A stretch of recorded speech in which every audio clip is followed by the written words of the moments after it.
estaría de acuerdo entonces con... No Muy bien, ahí quiero... estaba precisamente el señor Maurate hablando respecto a lo que ha sido esta noticia de Standard & Poor's Global Ratings, que rebajó esta calificación crediticia de nuestro país. Y precisamente para hablar sobre ello estábamos con el especialista en economía, hablando del señor Diego Macera, quien tenemos, por supuesto, ya en imágenes, y le damos la bienvenida el día de hoy. Director del Instituto Peruano, además de Economía, para hablar cómo impacta precisamente, y además yo quiero empezar, el señor Diego Macera, usted ha escuchado las declaraciones del ministro Maurate, ¿es solamente un tema de imagen ante la desconfianza de la percepción que hay para la inversión, el empresariado, que ha generado esta situación? Porque parece que es eso lo que engloba precisamente este argumento con el que quiere hacer contrapeso a lo que se ha conocido ahora con el impacto económico. Hola, ¿qué tal? Gracias por la invitación. A ver, venimos de años muy malos, eso hay que recordarlo y hay que ponerlo en contexto. No tenemos el año pasado con una caída de menos medio punto del producto, inversión que no terminaba de recuperarse. Recordemos, habíamos empezado el año pasado esperando crecer más cerca del 3%. Y entonces creo que hay que poner este contexto de recuperación en el marco de donde veníamos en el tercer trimestre y en el cuarto trimestre del año anterior, ¿no? Donde hubo sobre todo aquí, impacto climático que redujo bastante las posibilidades de crecimiento en buena cuenta en los sectores primarios. Hemos tenido un enero y febrero, la data que ya está incluso mejor de lo que habíamos anticipado. Febrero fue el mes de mayor crecimiento de los últimos 20 meses. Marzo, la data no viene particularmente buena, rebota, parece un poco más en abril. Pero en buena cuenta estamos hablando de un año con unas perspectivas de crecimiento de repente más cercanas al 3%, ahora que se suma la liberación de las cuentas de AFP. Ahora, esto es, yendo al punto de fondo sobre la calificación, igual arrastramos un problema institucional grave, ¿no? Y que no viene necesariamente el año pasado. Esto, digamos, podríamos perfectamente hacer la línea de tiempo hacia el 2016, 2017 en adelante. Y creo que es lo que ha pesado en la decisión aquí de Standard & Poor's de hacer la reducción hacia abajo. Ahora, si era el momento correcto para hacer la reducción, o quizá puede haber habido algo de premura, algo de apresuramiento en esta reducción, yo creo que es algo que también se puede discutir. Yo no veo ahorita un deterioro demasiado marcado de las variables macro y de sus proyecciones, no que necesariamente nos lleven a una decisión como la que ha tomado Standard & Poor's. Vamos a ver si las demás agencias calificadoras siguen. Ahora, ¿pero se puede hablar de crecimiento económico separado de la política? No hay crecimiento económico. No, yo creo que esta historia de las cuerdas separadas y de que la política va por un lado y la economía va por el otro y que no nos afecta lo que hagan los políticos porque ahí construimos la narrativa favorita, eso digamos, nunca ha sido cierto y hoy queda clarísimo que es aún menos verdad. O sea, parte de la caída que tuvimos el año pasado, ciertamente un componente muy importante fue climático y las protestas del año pasado, pero no se puede Pero no es lo soslayar. Por eso, no se puede soslayar de ninguna manera el componente de confianza, ¿no? Claro. Ahora, sobre eso, y justamente por eso también hago referencia al sentido de oportunidad de esa reducción de S&P, estábamos, el último registro de expectativa en confianza en la economía del Banco Central y también ese tiene que ver con empresas, pero también familias, en realidad estaba en el mejor momento mira, la economía a 3 meses, la expectativa de economía a 3 meses está en el mejor momento desde abril del 21. Y no teníamos todos los indicadores de expectativas en positivo desde el 2019. ¿Ya? Entonces, digamos, las últimas mediciones invitan a pensar que hay algo más de optimismo sobre la economía peruana. No quiero dorar la píldora acá, seguimos teniendo un montón de problemas, ¿ya? Pero hay algo más de optimismo en la economía, en la economía peruana de lo que teníamos hasta hace relativamente poco.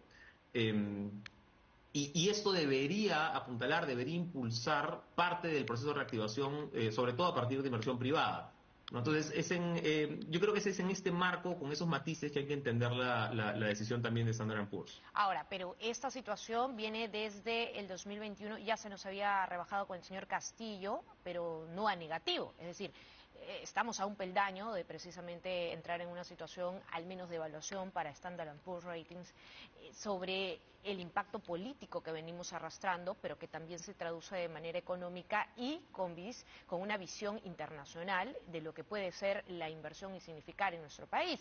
Esto no se veía desde el 2021 y cuando ocurrió con el señor Castillo, pues las críticas llovieron completamente a lo que hablábamos de una estabilidad económica.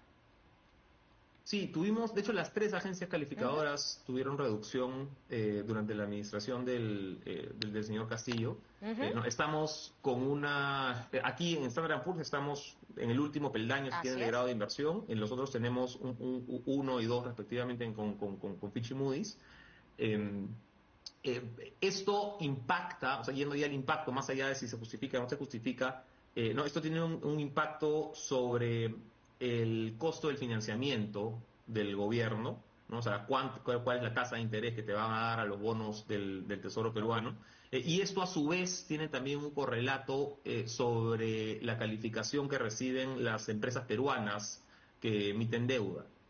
¿No? Entonces, esto de cierto modo implica menores recursos para destinar a otros fines, ¿no? Hablando del sector público, no, salud, educación, justicia, lo que quieras, no, porque vas a tener que pagar más en intereses. Ujú.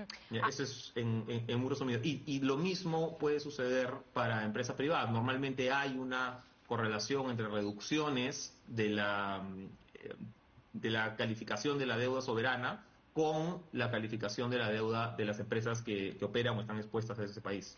Ahora, el ministro de Economía dijo brevemente a Gestión, y el día de hoy se ha podido leer ello, que es la falta de institucionalidad judicial, pero no parece reconocer como parte de los argumentos también esta responsabilidad desde el Ejecutivo. Y hemos escuchado al señor Maurate decir que hay que unirnos, hay que vender bien a nuestro país, hay que generar una buena imagen, pero ¿de qué sirve la buena imagen que se quiere generar en el discurso, pero no en las acciones? Cuando de pronto vemos que, por ejemplo, no hay un contrapeso político del Congreso con el Ejecutivo y al contrario, dan luz verde a medidas populistas, no critican medidas que afectan la meritocracia, por otro lado está la Municipalidad de Lima con este sobreendeudamiento, se ve este movimiento después de las críticas en el Consejo Fiscal, entonces, ¿de qué estamos hablando realmente cuando tenemos que otorgar responsabilidades a los actores políticos también? ¿Qué papel juega precisamente el Ejecutivo y cuánto es que una democracia frágil o en este caso un régimen híbrido, como en algún momento se nos ha calificado, impacta directamente en el desarrollo económico de un país? No, aquí hay una corresponsabilidad enorme, principalmente del Ejecutivo y del Congreso. No, muchas de las peores iniciativas han venido del Congreso en los últimos meses, ¿no? Y el Ejecutivo no necesariamente ha respondido como uno hubiera querido, como se esperaba, ¿no? El caso de repente del retiro de los fondos de las AFPs es el más claro, ¿no? Pero no es el único, ¿no? Tienes otros que afectan, ¿no? que afectan gestión propia del Ejecutivo. Tienes que ver ahí con lo de los maestros, por ejemplo, ¿no? Y tienes también otros que tienen componentes de riesgo fiscal, que en realidad es lo que tiene que mirar más de cerca las calificadoras. Ahora, todo esto en lo que redunda es en una menor proyección de crecimiento para los siguientes años, ¿no? Entonces, si bien hasta hace, vamos a decir, unos 10 años, un poquito más quizá, el Perú tenía un potencial de crecimiento cercano al 5 o 6%, no, hoy nuestro potencial de repente está más cerca del 2,5 al 3%.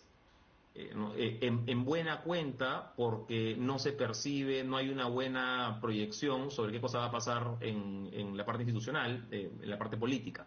Entonces, si esto se mantiene, si nos mantenemos a ese ritmo, ¿no? Con un crecimiento probablemente mediocre, ¿no? Vamos a tener varios problemas, ¿no? La falta de reducción de pobreza es el principal, ¿no? Pero también se empiezan a acumular problemas de índole fiscal, ¿no? ¿Qué es lo que está ahora, qué es lo que están ahora evaluando las agencias calificadoras? Porque una cosa es tener un déficit fiscal y no llegar a la regla cuando estás creciendo al 4 o 5%, ¿no? Y otra cosa es no cumplir la regla cuando estás creciendo al 2 o el 3. Entonces, esas son las consideraciones de largo plazo que son las más importantes de discutir y por eso es fundamental, y acá se regresa a lo que parece una obsesión, pero que es indispensable para poder cerrar estas discusiones, es cómo hacemos para crecer más rápido. Eh, lo que te debería ayudar por más que no tengas un control del gasto suficientemente bueno, ¿no? Con crecimientos adecuados, vamos a decir por encima del 4%, puedes darte cierta holgura. Claro. Si no estás creciendo a esas velocidades, entonces sí tienes que ajustarte el cinturón. Pero ¿cómo hablamos de crecimiento económico si tampoco hablamos de un crecimiento político? Si vemos más fragmentación dentro de las elecciones, si no vemos una responsabilidad desde los partidos políticos, si vemos que se soslaya la democracia y las instituciones y predomina el clientelismo y el populismo. Hay que ver cuáles son ahora las causas centrales que están ralentizando o que están impidiendo que haya inversiones, ¿no? Y ahí hay que atacar ¿no? una por una. Claro, pero, ¿No? ¿Qué cosa, señor ¿no? ¿Qué cosa podemos hacer? me refiero Sí. en un Estado democrático donde se definitivamente te da la confianza en inversión y una predictibilidad de lo que va a suceder en actores políticos que respetan la democracia. Cuando hay No, y actores ese es otro políticos punto que que no se ha lo hacen, deteriorado, de hecho. claro, cuando no lo hacen, no hay Sí. certeza entonces para las inversiones de que yo pueda invertir y no vaya a aparecer alguien que diga, bueno, me zurro en el Estado de Derecho y hago lo que me considere, como lo que ha pasado precisamente con los arbitrajes internacionales que no se respetan. No, o sea, hay un deterioro sin duda en cómo se está percibiendo la seriedad del Estado peruano hacia afuera, ¿no? O sea, lo tienes desde el tema de endeudamientos municipales, lo tienes también en Petroperú, Así es. ¿no? O sea, acá hay una percepción, ¿no? Y me parece justificada, ¿no? De que se está abriendo frentes fiscales, ¿no? Que luego van a ser muy difíciles de cerrar y que no sabes cuánta plata te va a demandar en el futuro. El caso de Petroperú de repente es el más claro, ¿no? Eso no había demandado recursos del público hasta el año pasado o antepasado, ¿no? Y de pronto estamos hablando de forados de varios cientos de millones de dólares, ¿no? Las contingencias que se pueden tener a partir del endeudamiento de gobiernos subnacionales también son importantes. ¿No? Y luego, y quizá incluso más, es la percepción de que desde el Ejecutivo hay menos fuerza para frenar Un contrapeso. normas que podrían venir que podrían complicar muchísimo desde el Congreso. Entonces, mira, a ver, hasta hace un tiempo, eh, para bien o para mal, ¿no? Cuando tú tenías un ministerio de Economía y Finanzas o de Energía y Minas, ¿no? Que visitaba la comisión del Congreso, ¿no? Dice, oye, este proyecto de ley no es adecuado por ABC, ¿no? Lo mismo más o menos se decía el Banco Central o la SBS o la OEFA o quien sea, el organismo respectivo, típicamente se escuchaba, ¿ya? ¿No? De repente no tenías siempre que hacerle caso al Ejecutivo, pero típicamente algo se escuchaba. ¿No? Y podías moderar algo, cambiar algo, incluso encarpetarlo, ¿no? Pero se tomaba en cuenta su opinión para avanzar. ¿No? Y mira, incluso las opiniones que de repente no son necesariamente del Ejecutivo, podía venir organismos internacionales, pero se escuchaba al especialista. ¿Ya? Ese sentido de responsabilidad sí se ha perdido. ¿Ya? Entonces ahora pueden opinar en contra absolutamente todos los especialistas, ¿no? De cualquier institución nacional o internacional, e igual se aprueba, igual pasa la norma sin un cambio Así de es. coma. Y eso sí es un riesgo, porque cuando tú tienes más o menos cierta predictibilidad de lo que se debe o no se debe hacer en cuál sector, eso más o menos se sabe. Claro, Podemos y es tener lo... alguna discrepancia, pero más o menos se sabe. Pero si uno Ajá. voy a salir de esa línea, yo la verdad que no sé para dónde va. Eso es muy cierto y además es lo que te permite pues la democracia y el respeto por las instituciones, que es importante que se mantenga claro, ¿no? Y hasta respetar las opiniones en contra, que lo hemos visto que desde el Parlamento no se hace. Y el mejor ejemplo es esta carta que se emite por parte del presidente del Parlamento en el que pide que le llamen la atención al ministro de Economía por emitir una opinión en contra. Opinión que nos da una libertad de expresión, por supuesto, en cualquier Estado democrático que se respete. Muy bien, muchísimas gracias, señor Diego Macera, por este análisis económico respecto a lo que pasa en esta esta información de rebajar el perfil crediticio de nuestro país y que nos coloca en un peldaño bastante crítico en cuanto a las inversiones que afectan, por supuesto, directamente y se combinan con nuestras políticas también desde el Ejecutivo y los actores de los diversos poderes del Estado. Vámonos a una pausa, regresamos con mucho más.